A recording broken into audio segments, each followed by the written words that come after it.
Greetings, folks. I'm John Morgan, and this is The John Morgan Show. My name is Curtis Ferguson. For someone who has spent much time with the President George W. Bush, I must say I was overwhelmed with enthusiasm, inspired by the presentation that my friend here just did. I was in the audience, I was in tears, both for joy, both for excitement.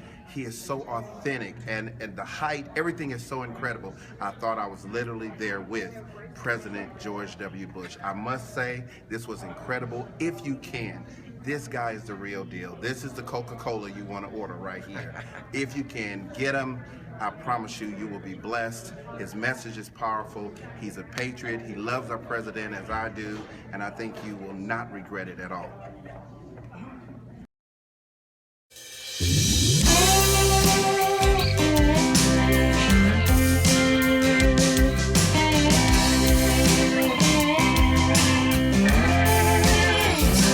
There are two sides to every single story, the passion and the glory, just trying to make it through the day.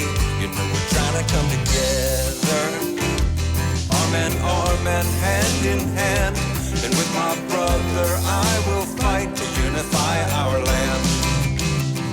America, home of the brave, stand strong when we're willing to change. And I will watch the feet of freedom and bow down on my knees, praying for a healing, fighting for the freedom of my brother and me. And on the other hand, there are those who would undo us, unruly who would rule us and break us all apart. And I will stand beside you and fight against injustice and lawless ones among us. Come on, let freedom ring. America, home of the brave, we stand strong when we're willing to change. And I will watch the feet of freedom and bow down on my knees, praying for a healing, fighting for the freedom of my brother and me.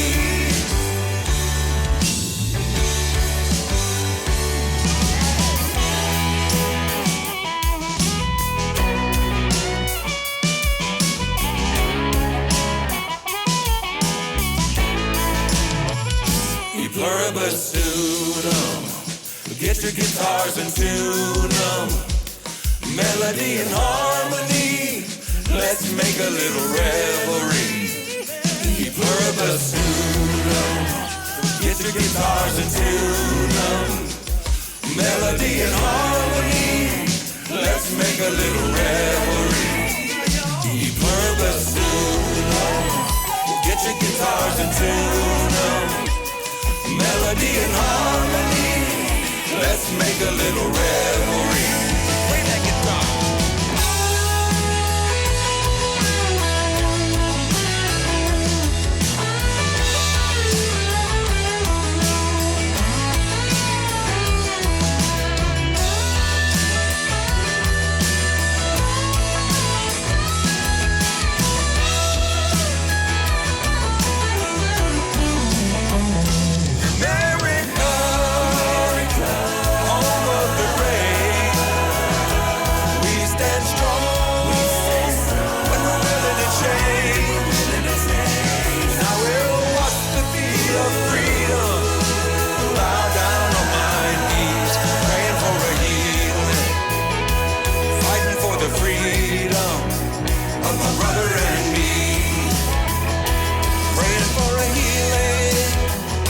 My brother and me,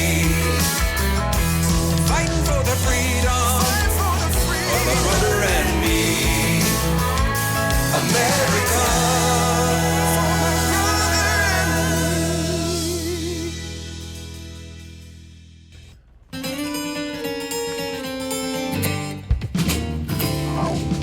Yeah, well, I'm the free world leader. Freedom's rolling out to you. Oh, let's roll. Well, I'm the good news instigator, compassionate conversator. This freedom is rocking and rolling on out to you. White and blue. Greetings, everybody. Welcome to the John Morgan Show.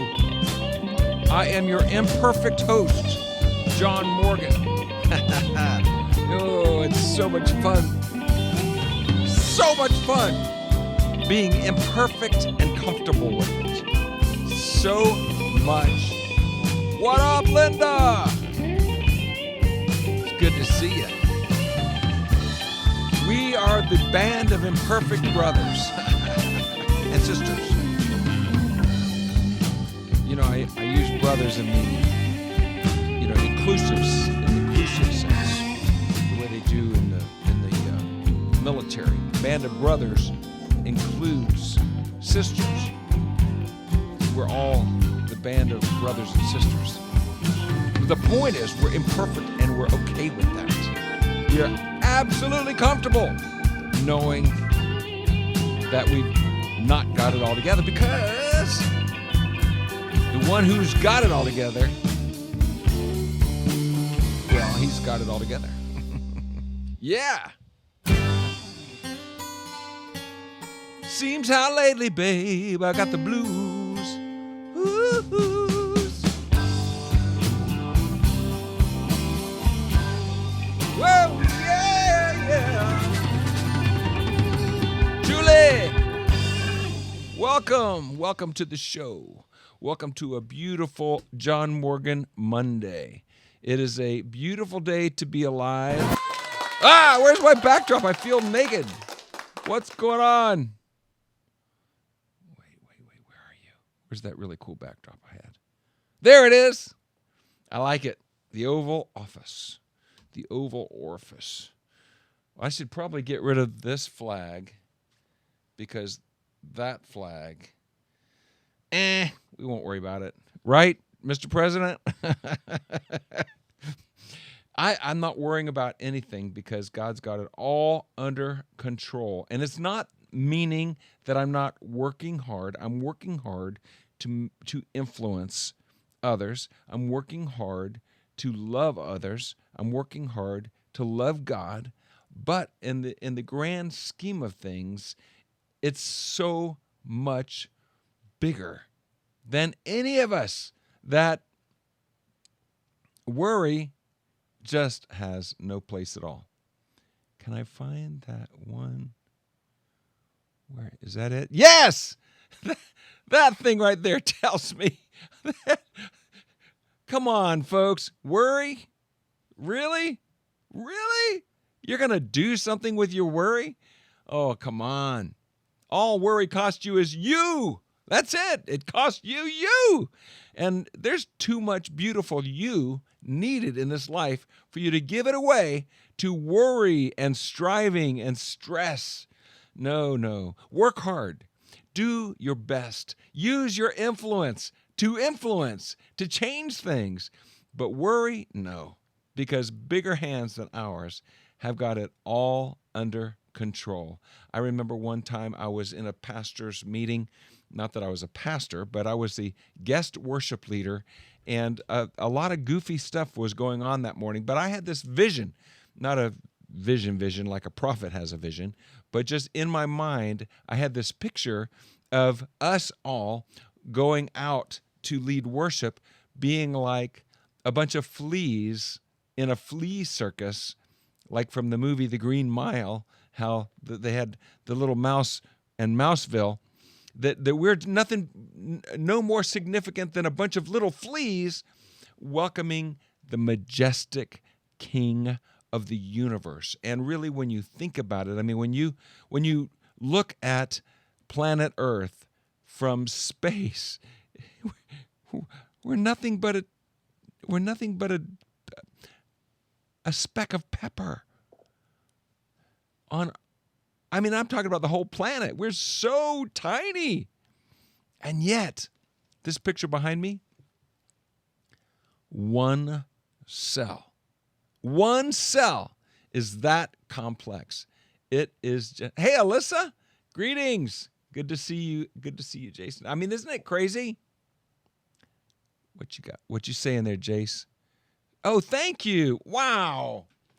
That is so kind of you. You know, perspective makes such a big difference in things. Uh-oh, now I can't find my original backdrop. I'm going to be guessing now. I have no idea. Okay, that'll work. You know, I'm so aware of my own fragility and my own frailty and my own sin and my own arrogance and pride that it just makes me humble, because there's so little I can do to affect it. I can repent before God, and I can ask him to change me, and I can work to change. But ultimately, he's the big deal and I'm the little deal, and that's okay by me.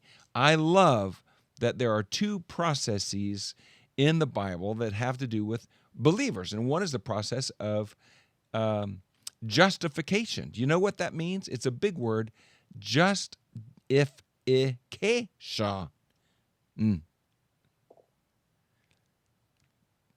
I heard it said that it means just as if I'd never sinned. That's how God sees us. See, when God looks at you, friend, he doesn't see you in wallowing in the self-pity, in the muck and the mire that you sometimes see yourself in. Hi, Janice! Welcome. He sees you as you actually are. If you are justified, that means he has taken your sin, even sin that you commit tomorrow, and thrown it. He's already paid for it. His shed blood on the cross ransomed you. And so now he can call you holy. And that's what he does call you in the Word of God. Holy, who are being made holy. So there's a work that was done for you by him on the cross. And then he says, kill the old man. Throw mama off the train. Take what remains of the sinful nature and cast it aside. And that happens moment by moment as we choose to walk by the Spirit rather than following the lust of the flesh. And as we more and more follow the Spirit, that old man is going to just die. I mean, you know, the visual is great because normally it would be pretty crude and rude to kill off an old man. But in this case, the old man is you, and you get to kill off the dying flesh that's dying anyway. When we leave this planet and go to be with the Lord, it's going to be gone forever, like a shake's net in a spin, like a snake shedding its skin. We walk out of that old garment and we will put on a new garment. You don't put new wine in an old wineskin. You get a new set of clothes, one that has nothing to do with the nature of sin. Oh, yeah, that's coming. But in the meantime, day by day, we're being transformed into his image, and it's just crazy. It's so fun.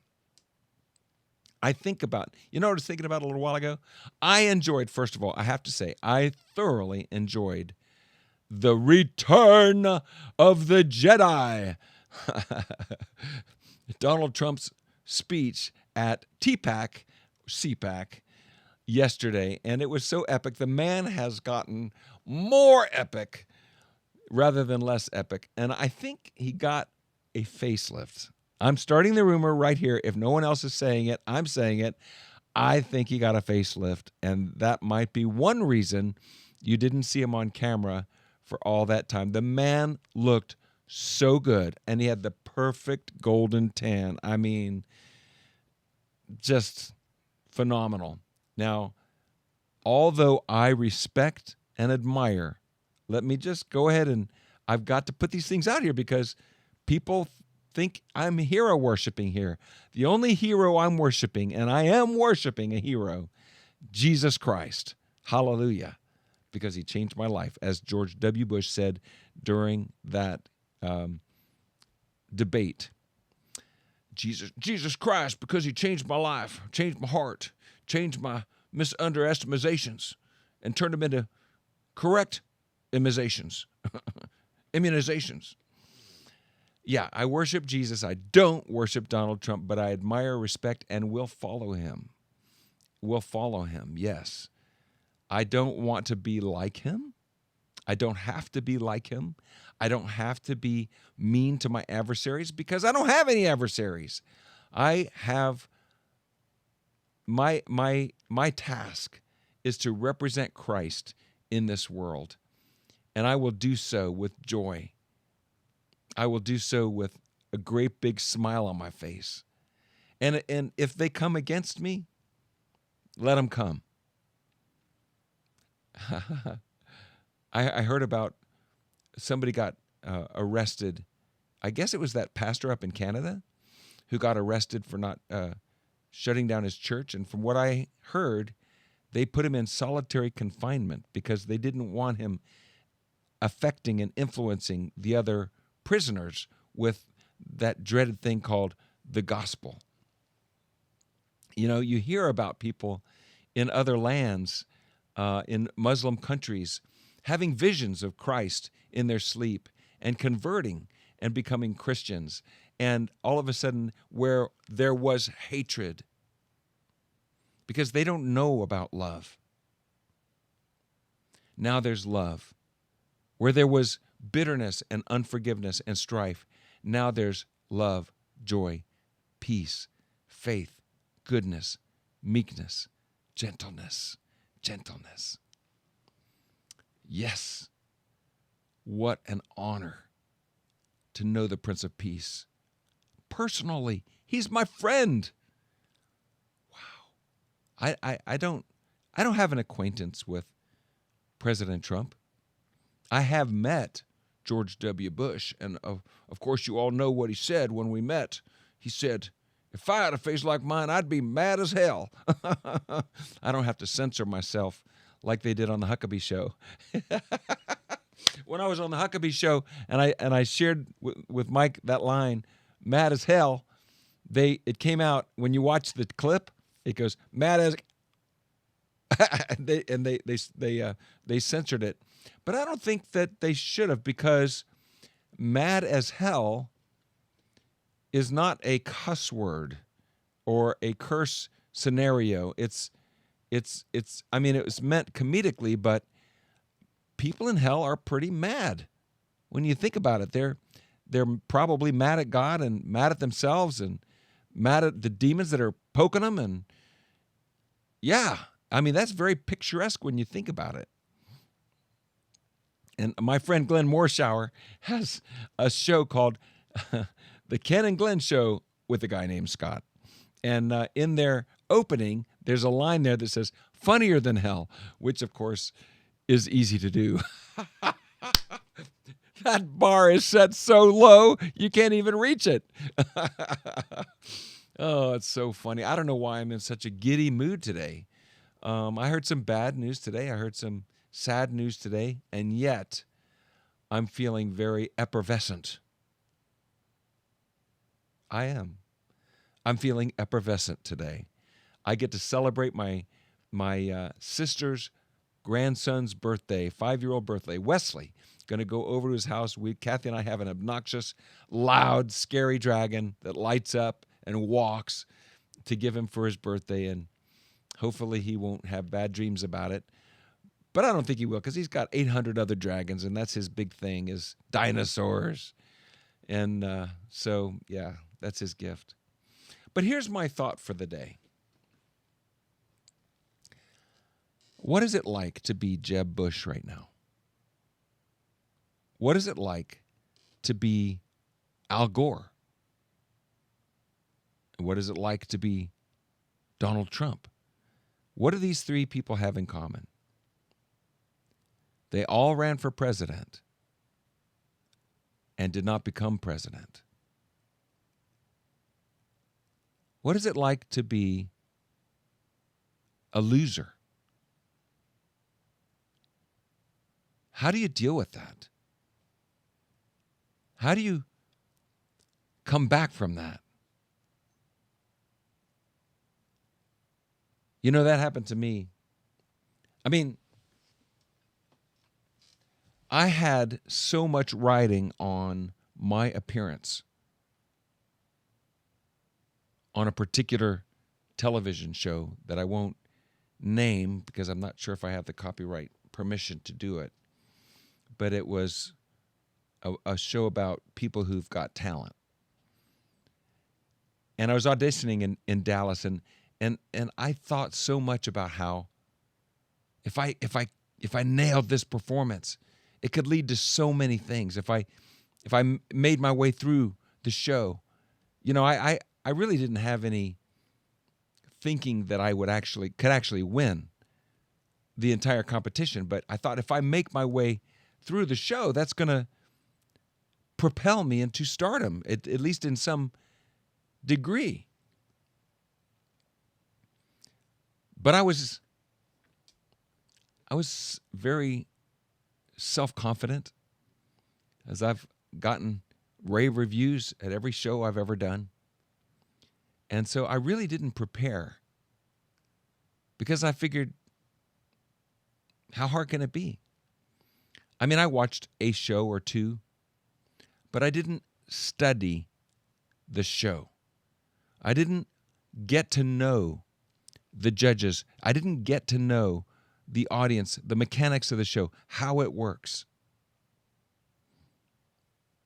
But I sure had a lot riding on it. I had a lot I was looking forward to as a result of nailing it.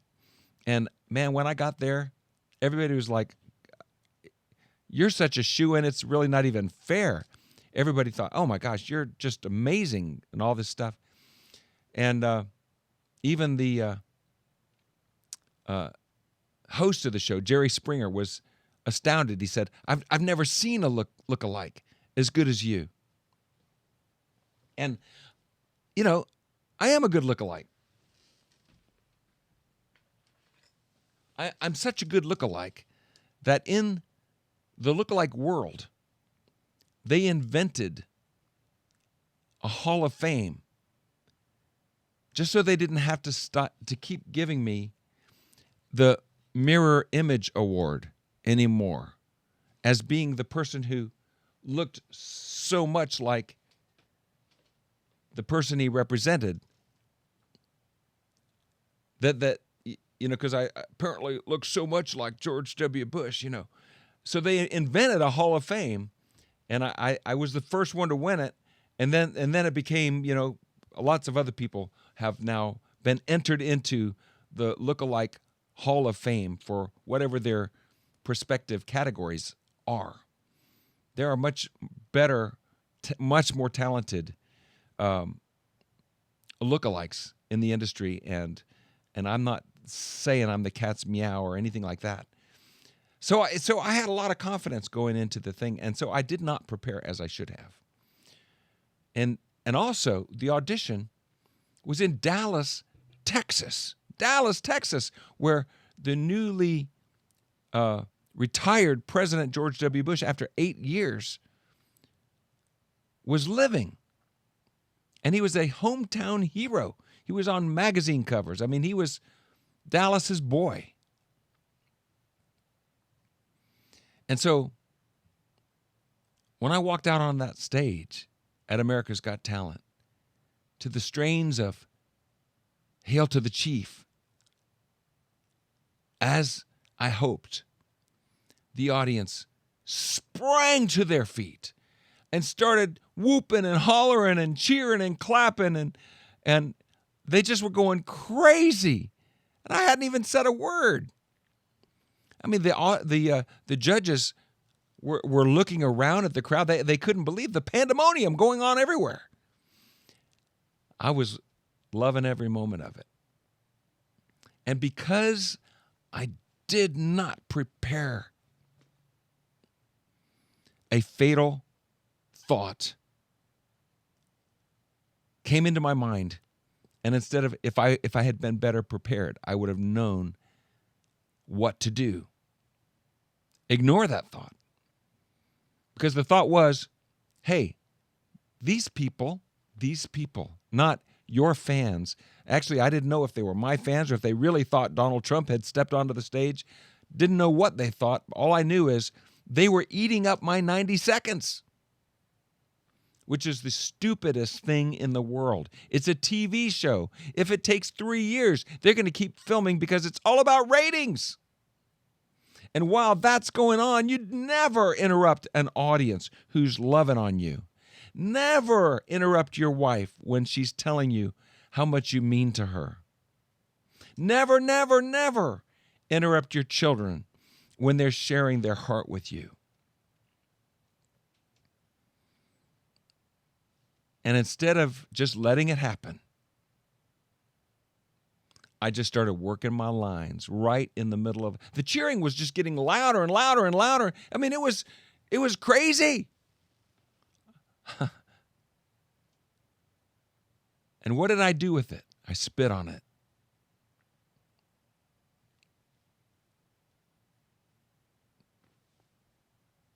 That's right.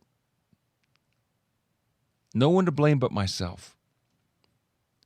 I started just speaking my rehearsed lines that made no sense in that moment. I mean, all I had to do was ad-lib. It's good to be home. I mean, come on, that's all I had to say. And I lost the crowd. And little by little, those cheers turned to jeers. And those woo-woos turned to boos.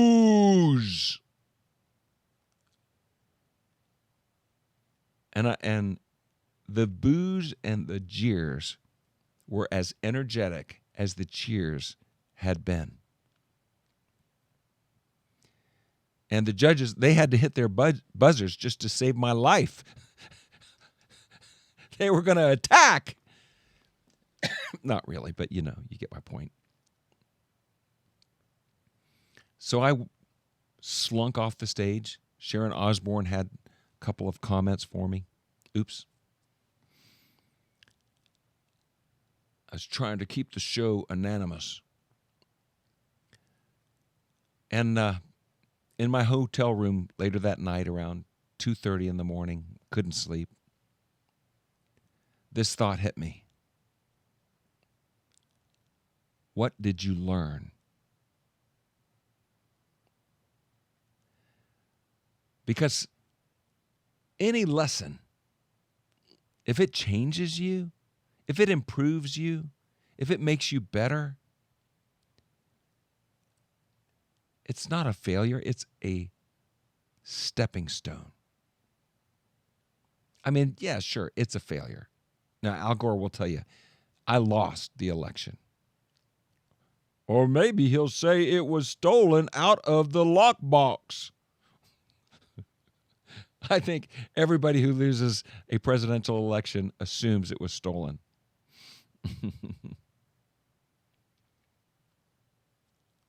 Oh, I forgot to add Hillary in that list. But friends, what did you learn from your biggest mistake? And then you move on. You just go on. I could have allowed that moment to destroy me. And I have allowed moments like that to stop me from moving forward because of the fear associated with moments like that. But I wrote down the two things I learned,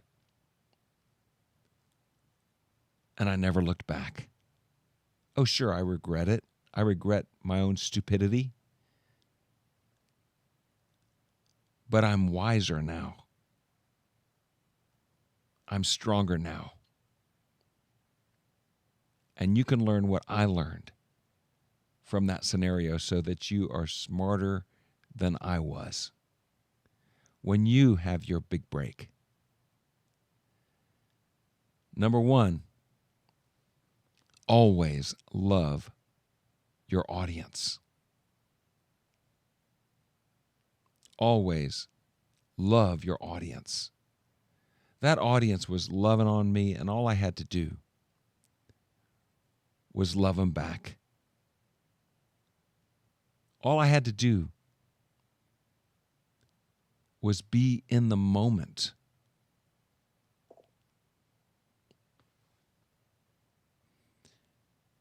And the second thing I learned, Mark, Brad, Jason, Greg, all you guys, always bring your A game.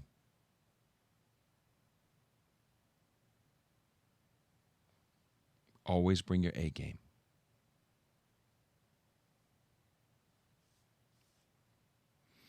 That is well said, Mark. Absolutely.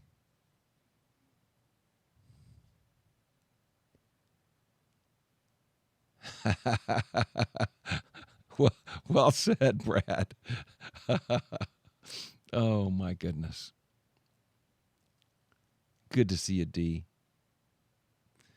Thank you, my friend. Brothers and sisters, we are all in this together. If you've made a bonehead mistake and you need a shoulder to cry on, I've got one right here for you. Just call me. We can chat. We can talk privately. It would be my honor to share a perspective and encourage you because I'm your biggest fan. I believe in you. I love you. And I expect to see great things out of your life. I know you've got greatness in you because I know his name. And he and you make a majority. One day Jesus was helping me write a song, and he said, "Son, you're not small when you're with me." Yeah, baby. So, always bring your A game, folks, and watch your world change for the better. I need you to do me a favor. I need you to hit those like buttons if you do, and do me a favor. This was a pretty good message. If you would be kind enough to share this, it would mean so much to me, so much to those you share it with, and so much to the world. Thank you so much for being here. I appreciate you so much. Thanks you. Look at those buttons getting hit. I appreciate that so much. Y'all are the best. Well said, D. God is the pilot. You better believe it. The pilot light. All right. God bless y'all, and God bless the United States of America.